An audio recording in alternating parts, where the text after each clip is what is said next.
It's a tragic story about the brutal killing of a 38-year-old man. That's how a Crown attorney described the evidence of what a Winnipeg jury will hear for the next several weeks. And a warning, the details are extremely graphic. At the trial today, the jury heard Robin Green from Shoal Lake was stabbed to death 68 times. It happened on July 1st, 2003. He was decapitated and his body cut up into 8 separate pieces and left in a bathtub in a suite in the Royal Albert Hotel. The Crown says the victim's organs were removed and never found. Sidney Teerhuis Moore is charged with second-degree murder. His lawyer, Greg Brodsky, told the jury they agree Teerhuis Moore is the killer, but says his client doesn't know how the killing took place. The jury was told that Teerhuis wrote letters to a Canadian journalist and American publisher depicting the killing itself. Teerhuis also explains how he's infatuated with Jeffrey Dahmer, the American serial killer who cut up his victims.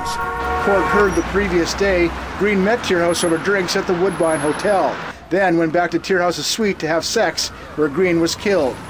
Court was told that Teerhuis walked into the remand center the following day thinking it was a police station.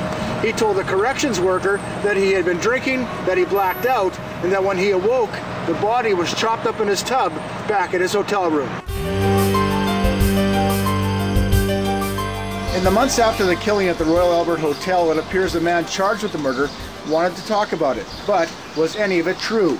That's what a Winnipeg jury must decide at the Sidney Teerhuis murder trial. While in jail, Teerhuis began corresponding with a Winnipeg journalist who at the time had a weekly call-in show on a university radio station. Zapansky testified that Teerhuis gave him details about the murder he couldn't have found out any other way.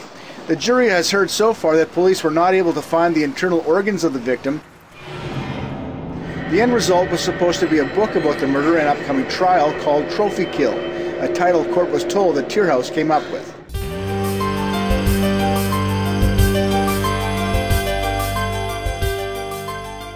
He remembers almost everything, but not the actual killing. Sidney Teerhuis told the jury he blacked out that day in July 2003. He says he doesn't know how Robin Green ended up mutilated in a hotel suite bathtub. But what he does remember is meeting up with the victim at the Woodbine Hotel.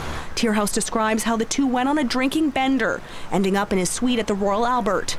He says he got high on cocaine and Oxycontin, had sex with Green a few times, and took some nude pictures of the victim. Eventually, the two fell asleep. Teerhuis told the jury he woke up about 7 hours later to a sickening smell in the suite, saying, quote, "I entered the bathroom and looked over to the bathtub, and he was deceased. He was dismembered. I threw up into the toilet because of what I'd seen." Teerhuis then walked to the remand center thinking it was a police station. Staff called 911. Teerhuis admitted to telling the 911 operator, "I think I killed someone." While in jail, he wrote letters about the killing to a Winnipeg writer who promised him a book deal. Teerhuis now says the gory letters were all made up. "I had no one to talk to. I was locked up 24 hours a day.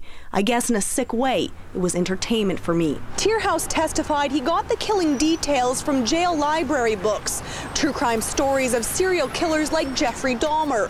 But the Crown argued many details, things like blood splatter, matched the actual crime scene and are details only the real killer would know.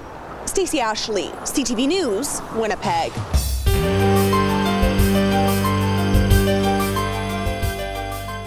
The fate of Sidney Teerhuis now rests with the jury.